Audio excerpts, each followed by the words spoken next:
No final do século XX, um ditador iraquiano gastou milhões de dólares para reconstruir uma cidade em ruínas. Da varanda de seu palácio, as planícies se estendiam e outra ruína aparecia à vista. As paredes quebradas de onde, há 2.500 anos, a cidade de Babilônia governava o mundo. A surpreendente vista não era coincidência. Saddam Hussein inscreveu seu próprio nome em milhares de tijolos, imitou uma tradição milenar e colocou um retrato gigante de si mesmo ao lado da imagem de um antigo rei, proclamando-se a reencarnação moderna do maior conquistador da Mesopotâmia. A intenção era clara: que visitantes olhassem para as ruínas e se dessem conta de que estavam diante de um grande líder, cujo legado duraria por milênios, porque ruínas nunca são apenas o que parecem. Uma coleção de paredes virando areia. São repositórios de memória e mito. Elas ajudam a construir a narrativa da busca pela grandeza do passado, perdida para a decadência dos novos tempos. Por que um ditador moderno se obcecaria tanto por um homem que viveu há mais de 2.600 anos? A resposta está na magnitude de um império que fazia tremer desde o Golfo Pérsico até as margens do Mediterrâneo. Um homem cujas conquistas ecoaram através dos séculos, cujas construções desafiaram a imaginação humana e cujo nome se tornou sinônimo de poder absoluto no mundo antigo. Este é Nabucodonosor II, o soberano que transformou a Babilônia na superpotência de sua época e mudou para sempre o destino do Oriente Médio, e cuja sombra, ainda hoje, inspira ditadores a sonhar com grandeza imperial. Para entender por que Saddam Hussein se comparava a este homem e por que Nabucodonosor ainda fascina o mundo, precisamos voltar algumas décadas antes de seu reinado. Seu pai, Nabopolassar, era muito mais que um general. Era um visionário que ousou desafiar o impossível. Por quase um século, a Babilônia havia sido apenas uma província do temido Império Assírio. Mas em 626 a.C., Nabopolassar liderou uma rebelião que libertou sua terra natal e fundou o que conhecemos hoje como Império Neobabilônico. A guerra foi brutal. Nabopolassar e seus aliados caldeus expulsaram os assírios da Mesopotâmia, tomaram Nínive, a orgulhosa capital assíria, e perseguiram os remanescentes até o Egito. Quando Nabopolassar morreu, em 605 a.C., deixou para seu filho mais que um trono. Deixou um legado de resistência e a responsabilidade de transformar uma vitória em um império duradouro, um império que séculos depois ainda faria ditadores modernos sonharem em igualar sua grandeza. E foi exatamente isso que o jovem príncipe Nabucodonosor herdou de seu pai aos 30 anos de idade, quando assumiu o trono em 605 a.C. Ele não perdeu tempo. Tinha uma visão clara: expandir as fronteiras babilônicas e tornar sua capital a mais magnífica cidade do mundo conhecido. O jovem rei sabia que a grandeza de seu pai não seria suficiente. Nabopolassar havia libertado a Babilônia, mas agora cabia ao filho transformar essa liberdade em supremacia absoluta. Suas primeiras campanhas foram estratégicas e calculadas. Gaza, Ascalão, cidades da Anatólia, cada conquista não era apenas territorial, mas uma demonstração de força que ecoava por toda a região. O jovem rei compreendeu algo fundamental. Para construir um império duradouro, não bastava conquistar, era preciso impressionar. Enquanto saqueava cidades inimigas, investia os tesouros na transformação de Babilônia. Muralhas colossais começaram a surgir. Sistemas de irrigação revolucionários foram construídos. As ruas foram pavimentadas com perfeição. E logo, o mundo inteiro falaria sobre uma obra que desafiaria a própria natureza. Os jardins suspensos. Mas para sustentar tamanha ambição, Nabucodonosor sabia que precisaria de conquistas ainda maiores, e o destino logo colocaria em seu caminho o teste definitivo de sua genialidade militar. Em 605 a.C., uma aliança perigosa se formou contra a Babilônia. O faraó Neco II, do Egito, uniu forças com os remanescentes do exército assírio, determinados a reconquistar o que haviam perdido. O confronto aconteceu em Carquemis, uma antiga cidade fortificada às margens do Eufrates. Mas antes mesmo da batalha principal, o destino jogou a favor de Nabucodonosor. O rei Josias de Judá, numa jogada ousada, interceptou o exército egípcio em Megido. Embora tenha morrido no combate, Josias conseguiu algo crucial: enfraquecer e atrasar as forças de Neco, dando a Nabucodonosor uma vantagem estratégica decisiva. Quando os exércitos finalmente se encontraram em Carquemis, a batalha foi devastadora. A estratégia babilônica, combinada com o desgaste prévio dos egípcios, resultou numa vitória esmagadora. Aquela vitória não foi apenas militar, foi um marco histórico. O poder egípcio no Oriente Próximo chegava ao fim, e nascia uma nova ordem mundial, com Babilônia no centro. Com o caminho livre após Carquemis, Nabucodonosor voltou sua atenção para um reino que há tempos desafiava sua autoridade: Judá.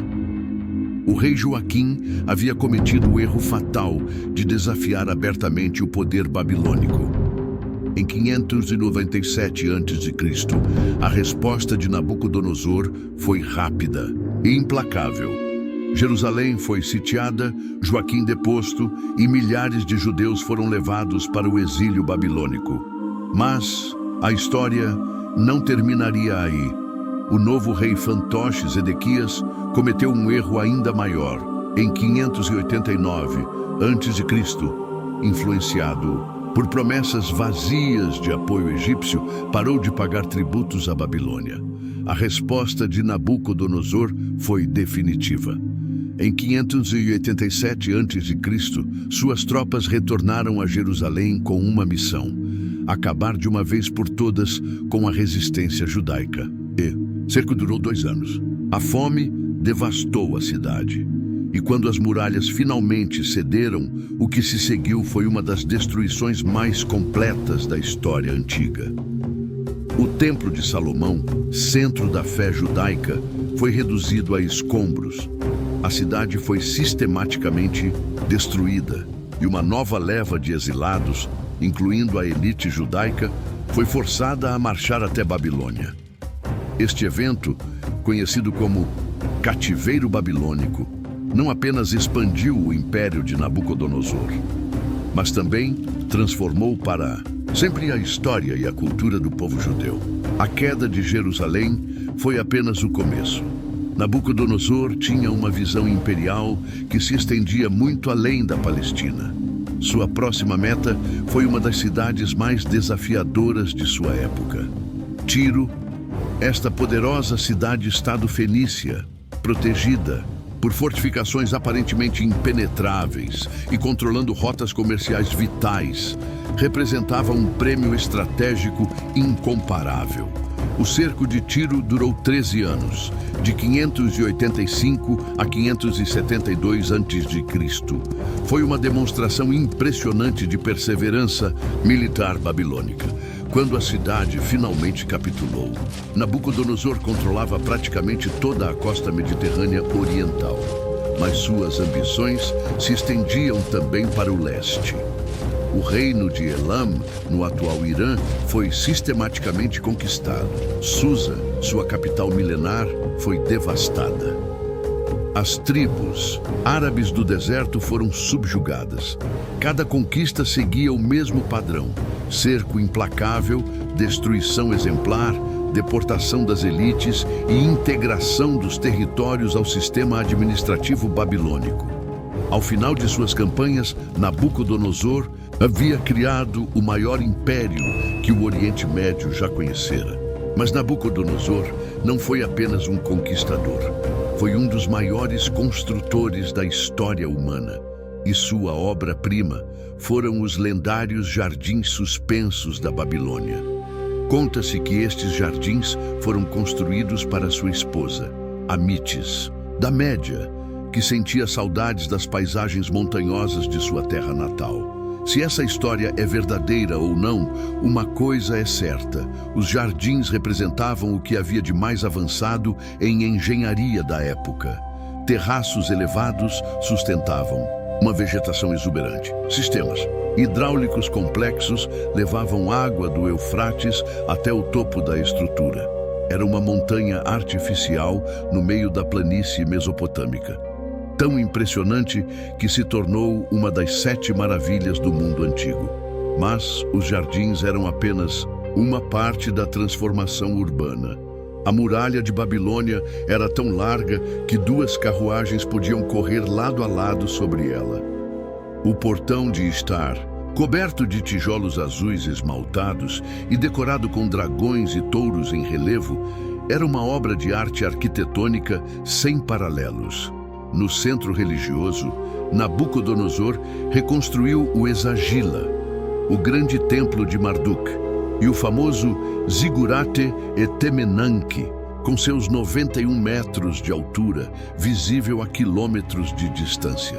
Essas construções não eram apenas símbolos de riqueza, eram declarações de poder que deveriam impressionar visitantes e súditos por gerações. Mas no auge de sua glória, algo extraordinário aconteceu com Nabucodonosor. Um episódio que desafiaria tudo o que conhecemos sobre poder e humildade humana. Segundo os registros bíblicos, o rei teve uma série de sonhos perturbadores que nenhum de seus sábios conseguia interpretar. Até que Daniel, um jovem judeu exilado em Babilônia, revelou o significado aterrador. Nabucodonosor seria humilhado por sua arrogância. A profecia parecia impossível. Como o homem mais poderoso do mundo poderia cair? A resposta veio de forma devastadora. Em determinado momento, caminhando pelos terraços de seu palácio, contemplando suas obras magníficas, Nabucodonosor declarou: "Não é esta a grande Babilônia que eu edifiquei para a morada real, com a força do meu poder e para a glória da minha majestade?" Naquele exato momento, segundo o relato, uma voz do céu o condenou. O rei mais poderoso da terra perdeu completamente a razão. Por 7 longos anos, Nabucodonosor viveu como um animal selvagem. Seus cabelos cresceram como penas de águia, suas unhas como garras de ave. Ele foi expulso do convívio humano, comendo erva como os bois, molhado pelo orvalho do céu. O império continuou funcionando, provavelmente sob regência, mas seu imperador havia desaparecido da civilização. Quando finalmente recuperou a sanidade, Nabucodonosor emergiu como um homem transformado. Reconheceu que existe um poder maior que qualquer império terreno e que mesmo o maior dos reis é apenas mortal. Em 562 a.C., após 43 anos de reinado absoluto, incluindo aqueles 7 anos extraordinários, Nabucodonosor II morreu em sua magnífica capital. Seu filho, Evil-Merodach, assumiu o trono, mas nunca conseguiu igualar a grandeza nem a complexidade paterna. O império que Nabucodonosor construiu duraria apenas mais algumas décadas. Em 539 a.C., Ciro da Pérsia conquistaria Babilônia, dando início a uma nova era. Mas o legado de Nabucodonosor transcendeu seu próprio império. Suas conquistas moldaram a geopolítica do Oriente Médio. Suas construções inspiraram arquitetos por milênios. E sua figura se tornou um símbolo eterno de poder imperial absoluto. Hoje, mais de 2.500 anos depois, quando falamos de grandes conquistadores da antiguidade, o nome de Nabucodonosor ainda ressoa com a mesma força de outrora, lembrando-nos de uma época em que um só homem podia moldar o destino de civilizações inteiras. Essa foi a história completa de Nabucodonosor II, o conquistador que dominou o mundo antigo, o mestre por trás de maravilhas arquitetônicas que resistem ao tempo e o homem que aprendeu, da forma mais extrema, que até o maior dos impérios tem seus limites. Uma vida marcada por glória militar, genialidade criativa e uma lição de humildade que ecoa por milênios. Se você se fascinou por essa viagem no tempo, deixe seu like, inscreva-se no canal e conte para nós nos comentários. Qual momento da história de Nabucodonosor mais te surpreendeu? E fique ligado nos próximos vídeos, onde vamos continuar trazendo as figuras mais incríveis e marcantes da história mundial.